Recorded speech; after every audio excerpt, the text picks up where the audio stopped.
Kader PDI Perjuangan melaporkan Menteri Koperasi Budi Ari ke Bareskrim Mabes Polri atas laporan dugaan fitnah kepada PDIP yang dilontarkan Budi Ari soal kasus judi online. Pada Selasa kemarin, 8 orang kader PDIP mendatangi gedung Bareskrim Mabes Polri untuk membuat laporan terkait dugaan fitnah atau tuduhan narasi tidak benar atas pernyataan Budi Ari kepada PDI Perjuangan. Kuasa hukum PDIP, Wiradharma Hareva menyebutkan, Budi Ari menuduh PDI Perjuangan ikut terlibat dalam dugaan penerimaan jatah 50% dalam pengamanan situs judi online.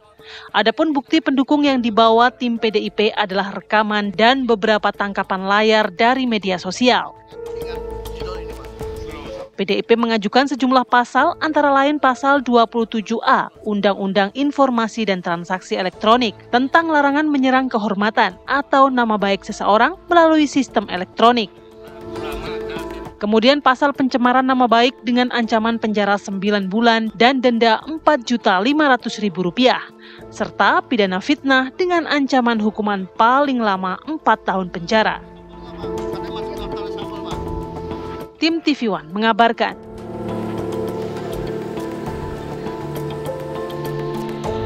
Kami ini sebagai kader PDI Perjuangan ya merasa tersakiti atas pernyataan ya yang disampaikan oleh Budi Ari yang menuduh katanya PDI Perjuangan yang main ini semua dan Bapak Budi Gunawan. Nah ini kami PDI Perjuangan, kader PDI Perjuangan, kami merasa bahwa apa yang disampaikan itu adalah fitnah yang mungkin menurut teman-teman juga akan menjadi sesuatu hal yang menyakiti, gitu ya.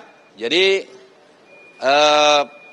bukti-bukti yang bisa kami sampaikan adalah ada video yang utuh, ada rekaman yang utuh pembicaraan yang Budi Ari dengan salah satu dari media juga. Nah dari situ kami membuat laporan. Malah kita sepakat bahwa masalah judi online ini musuh kita bersama. Betul. Sehingga sejalan dengan pemerintah untuk memberantas permasalahan judi online dari hingga ke akar-akarnya begitu ya. Tapi permasalahannya semakin meluas karena ada tuduhan dan juga fitnah yang melibatkan banyak pihak begitu. Yeah. Untuk membahas lebih lengkapnya kita akan langsung bahas bersama beberapa narasumber. Sudah bergabung bersama kami melalui sambungan Zoom Guntur Romli, politikus PDIP. Selamat pagi. Selamat pagi, Mas Guntur. Selamat pagi, Assalamualaikum semuanya. Waalaikumsalam warahmatullahi. Ini di studio juga sudah ada Freddy Alekdamanik, Waketum Projo, dan juga Adi Prayitno, analis politik UIN Syarif Hidayatullah Jakarta. Selamat pagi. Bang Freddy, Bang Adi Pray. Saya pertama akan tanya ke Mas Guntur nih. Mas Guntur, sejumlah kader PDIP melaporkan Pak Budi Ari ke Bareskrim atas tuduhan pencemaran nama baik. Apakah langkah hukum yang diambil ini adalah keputusan partai atau hanya inisiatif dari individu kader-kader PDIP?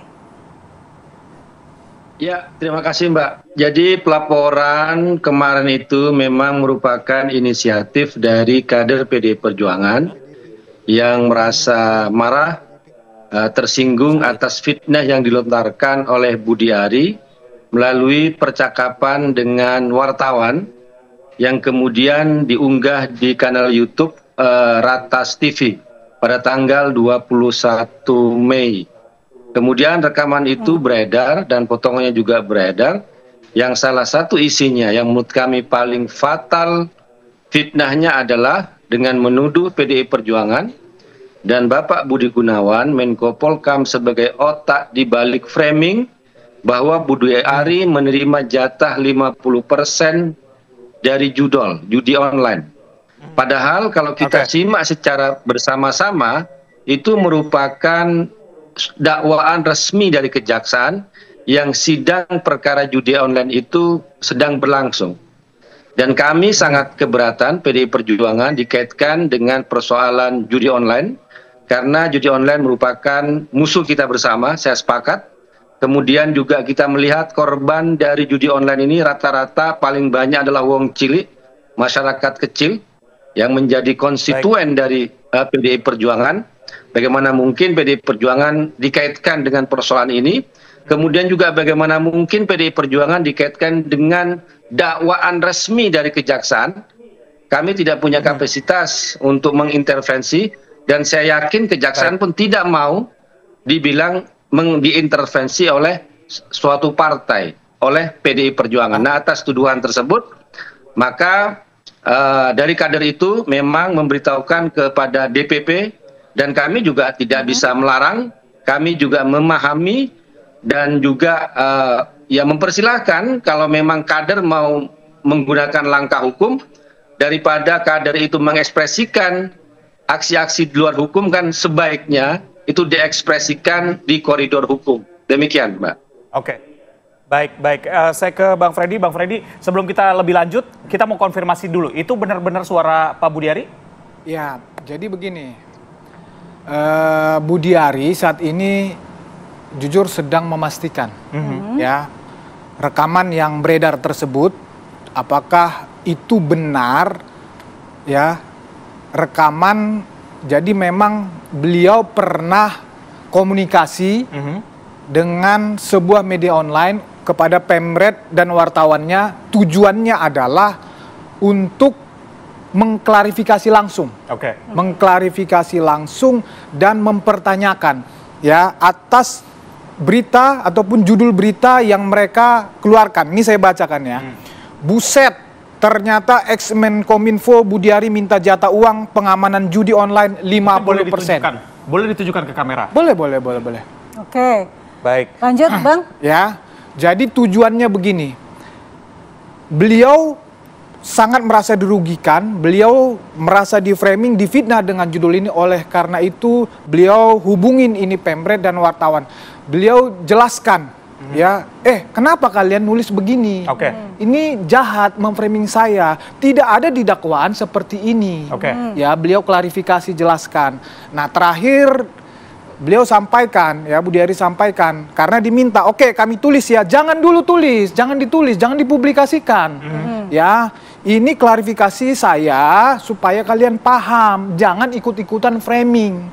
Nah, dia sampaikan seperti itu. Berarti itu bukan bentuk penekanan terhadap suatu media ya? Bukan. Konfirmasi begitu? Iya, beliau klarifikasi langsung, tetapi memang beliau tidak mau itu dulu dipublikasi dulu, ditulis dulu, karena timingnya belum tepat. Tapi apakah Pak Budiari mengetahui kalau suaranya direkam? Saat itu beliau tidak tahu. Makanya saya bilang beliau mau pastikan ini dulu ya. Beliau pastikan ini bagaimana ceritanya bisa tersebar luas. Itu yang pertama. Ya, yang kedua, ya pada saat itu kan beliau memang saat ditelepon itu beliau sedang menjalankan tugas khusus di Vatikan ya. Dan memang sibuk sedang membangun Kopdes. Jadi memang beliau sangat terkejut dengan framing ini. Ya, sangat terkejut. Saya sudah berulang kali menyampaikan di sini. Nah, itu perihal konten itu justru kami sampaikan beliau tidak ada niat ya untuk niat jahat atau mens rea untuk menyerang PDIP di sini. Karena memang beliau tidak menyampaikan kepada publik. Beliau tidak menyampaikan kepada halayak umum. Tidak maksud menyebarluaskan.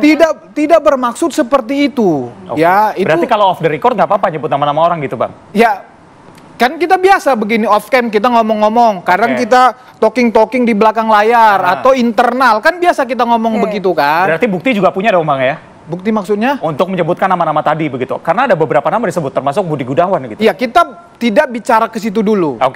Itu nantilah kalau memang ini proses hukum, ya kalau memang proses hukum ya semua akan dibuka. Tapi kan kita tidak bicara ke situ. Kita bicara tadi rekaman yang tersebar itu.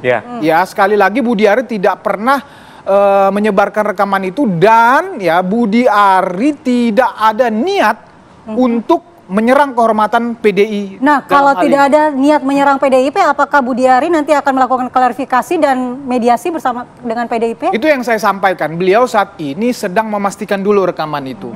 Ya, beliau sedang membangun komunikasi dengan media itu, pengen bertanya dulu. Ya, biar juga nanti kan tadi aja belum apa-apa statementnya udah begitu kan, kepada tidak ada niat untuk membuka media. Nah, beliau tidak mau juga yang seperti itu. Beliau tidak mau juga seperti itu. Beliau akan bangun komunikasi yang baik. Ini bagaimana ceritanya kan begitu. Apa tujuan kalian seperti ini kan begitu. Nah, Oleh karena itulah nanti setelah ada hasilnya itu baru beliau akan mungkin bicara tentang hal ini kepada publik. Itulah itu kemudian tadi disampaikan saat RDP Komisi 6, ya memang itu pertama tadi saya bilang beliau harus pastikan dulu klarifikasi. Yang kedua memang itu bukan konteksnya. Ya saat RDP itu beliau memang mau benar-benar fokus, jangan teralihkan isu menjadi isu lain, benar-benar isu Kopdes, tentang Kopdes. Ya, kemudian saya mau tambahkan lagi ya, Mas Guntur ya. Jadi berdasarkan penjelasan beliau kepada kami, bahwa sekali lagi ya beliau dalam hal ini menjelaskan yang dia maksud di situ adalah bukan PDIP secara institusi, tetapi orang per orang atau oknum-oknum. Karena memang faktanya yang terlibat itu di dakwaan, bahkan di setiap isu judi online ini diangkat ya di media sosial dimanapun, itu tidak perlu kita tutupin lagi yang Alvin Kemas maupun Zulkarnain Antoni ini ya, ini tadi memang Zulkarnain ini teman beliau, makanya ya diminta bantuannya, diajak ya, ternyata beliau merasa dihianati, ya merasa dihianati oleh Tony dan kawan-kawan ini, merasa ditikam dari belakang. Beliau tidak pernah perintahkan, beliau tidak pernah tahu gerakan mereka terhadap bandar judi online ini, terhadap pengamanan ini, apalagi menerima. Jadi memang beliau Budiari ini marah sekali kepada orang-orang itu. Bang. Ya. Kita jadi minta tanggapannya. Itu oknum itu oknum itu. Jadi sekali lagi Mas Guntur, ya tidak ada dalam konteks ini ya Budiari untuk menyerang PDIP secara pribadi.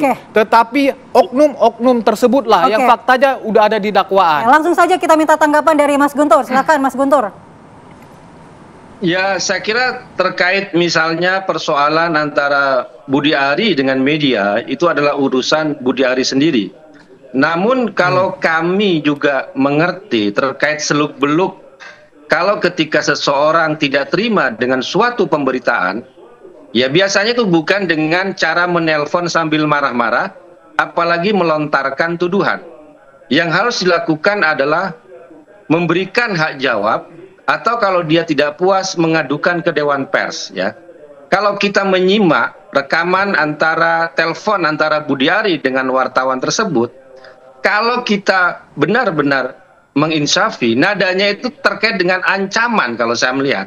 Bentak-bentak, kemudian menyebut nama dengan penegasan, misalnya menyebut nama Budi Gunawan, kemudian juga PDI Perjuangan ya, di situ. Jadi yang kami lihat adalah fitnah ya, yang dilontarkan oleh Budiari. Kalau dia nggak setuju dengan suatu pemberitaan, silakan. Tapi jangan melontarkan tuduhan kepada partai, kepada Menko Polkam yang juga sama-sama masih berada dalam kabinet yang sama dengan Budiari. Namun perhatian dan fokus kami tentu saja kepada partai, bahwa kalau kita melihat menyimak tadi, itu ada pernyataan yang kontradiktif. Katanya Budiari masih ingin memastikan terkait rekaman tersebut, tapi mengakui kalau pernah menelpon media, kemudian juga mengakui terkait dengan percakapan tersebut.